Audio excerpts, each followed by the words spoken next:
الصلاۃ والسلام علیک یا رسول اللہ وعلی آلک و اصحابک یا حبیب اللہ، لبیک لبیک لبیک یا رسول اللہ۔ میں اپنے سننے والے تمام عشاقان مصطفیٰ صلی اللہ علیہ وآلہ وسلم کو یہ انتہائی افسوسناک خبر دے رہا ہوں اور کنفرم کر رہا ہوں کہ قائد ملت اسلامیہ علامہ حافظ خادم حسین رضوی صاحب رضا الہی سے انتقال فرما گئے ہیں۔ آپ کے دوبارہ سانس بحال ہونے کی جو خبریں چل رہی ہیں وہ بالکل غلط خبریں ہیں، وہ درست نہیں ہیں۔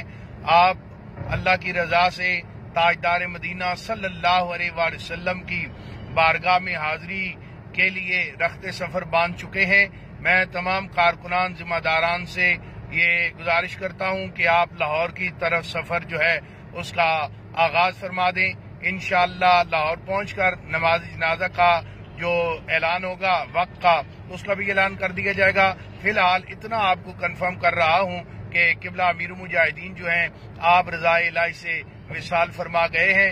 اہل سنت اس وقت یتیم ہو چکے ہیں، اس لیے تمام حضرات سے گزارش ہے کہ منفی خبریں مت پھیلائیں، زیادہ سے زیادہ درود پاک پڑھ کر قبلہ امیر المجاہدین کی بلندی درجات کے لیے دعا فرمائیں اور لاہور کی جانب سفر کریں۔ انشاءاللہ جنازہ جو ہے اس کا اعلان بعد میں کیا جائے گا۔ اللہ تعالیٰ قبلہ امیر مجاہدین کی جملہ دینی خدمات کو قبول فرمائے اور تاجدار مدینہ صلی اللہ علیہ وسلم کی انہیں شفاعت نصیب فرمائے۔